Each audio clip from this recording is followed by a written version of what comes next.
Most club players are told that to hit with a topspin, you need to snap or flick your wrist right at contact. That single piece of advice may be completely ruining your forehand. When you actively flick or snap your wrist through impact, two major problems occur. 1. Your contact point becomes wildly unstable. 2. Over time, snapping the wrist may cause wrist and forearm injuries. Today, we're breaking down the exact three-step system to eliminate the wrist snap from your game forever and replace it with clean, consistent, and effortless topspin. Let's get started. If snapping the wrist isn't the right way to create topspin, what are the good players actually doing? They use forearm pronation. Pronation is the natural rotation of your entire forearm. It keeps the wrist angle completely stable through impact while naturally brushing the racket strings up and over the ball. Before touching a tennis racket, you need to feel the biomechanics of forearm pronation. Step 1. The basic pour.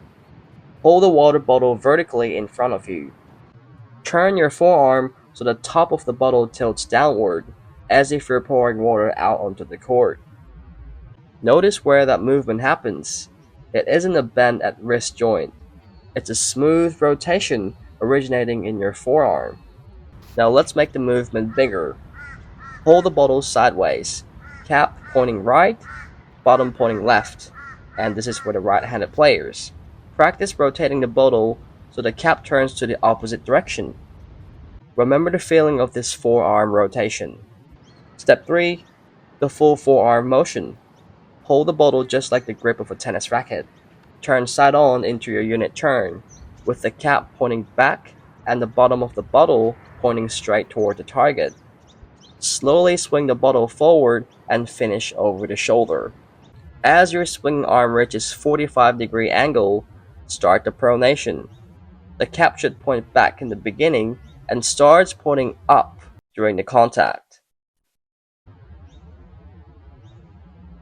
Bring the bottle all the way up over your opposite shoulder with the cap pointing down completely. And imagine you're holding a cup with your left hand right at your left shoulder. Your swing should finish like you're pouring water right into that cup. This pouring motion naturally lifts the racket head through impact without forcing you to flick your wrist. The water pouring rotation begins as your forward swing initiates toward the ball and finishes smoothly through your follow-through over your shoulder. If you try to pour too early or too late, you ruin your contact point and lose all your topspin consistency. Locking in this basic motion gives you the mechanic, but you won't get the actual feel without a tennis racket. Which brings us to drill 2. Now let's apply this pouring motion to a racket using a stationary self-training aid. The goal here is simple: keep an L-shaped wrist angle, while letting forearm rotation drive the topspin. Rep 1. Notice what happens when I actively snap my wrist forward and stop the pouring motion abruptly right at the contact. The ball gets too much brush without forward momentum, or hit the frame. This is when you try to finish the pouring right at the contact. Remember, you complete the pouring motion high over your shoulder, not abruptly at the contact point. Rep 2. When players try to stop snapping, they often lock their entire arm rigid, losing the natural L shape of the wrist entirely. This completely ruins your contact angle and feels like you're trying to turn a screwdriver.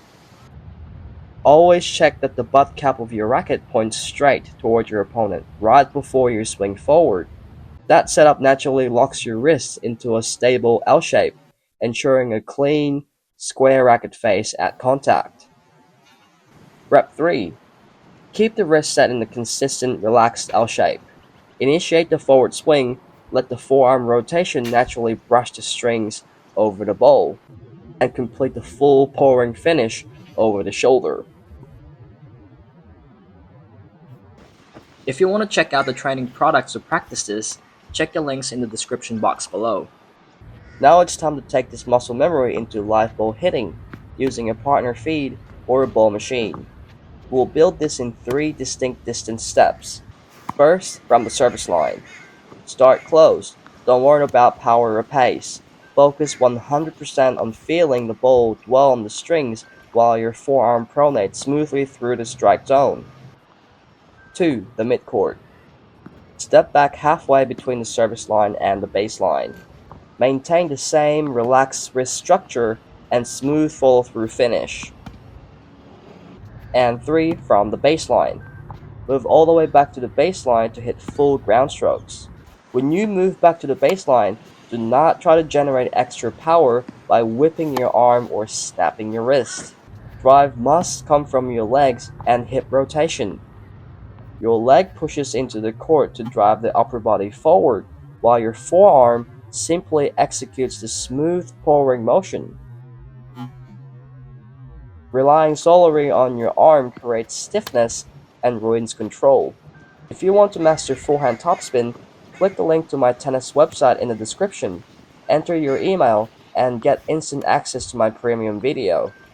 Let's look at how this plays out in the real match play. Look closely at this clean forehand stroke. Notice how the wrist stays extended and stable right through the impact zone.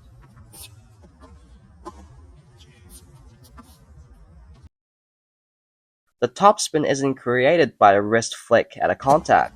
It's generated by the upward lift of the racket head together with the forward drive by legs. Here's Grigor Dimitrov hitting a forehand. Instead of any wrist snap, look at the clean, reliable pronation of his forearm, lifting the racket head as his arm moves forward through the strike zone. Watch Dimitrov's lower body in this shot. He drives off his back leg, transferring energy through his hips and chest to carry the swing forward. His arm and wrist simply act as a loose, stable whip, delivering the lower body power straight into the ball. To permanently lock this mechanic into your muscle memory under match pressure, you need a single keyword. What physical sensation do you feel most clearly? Is it the pour of the forearm, the L-shaped locked wrist, or the leg drive lifting the stroke? Pick up exact feeling that gives you the cleanest contact and drop your personal keyword, whether it's pour, L-shape, or legs, in the comments below. Writing it down commits that physical trigger to memory. Now that your forearm mechanics are locked in, your forehand is only missing one thing: learning how to create appropriate space between yourself and the ball. Click this video right here on the screen next to master your spacing for your powerful forehand. See you in the next video, and remember to play smarter, not harder.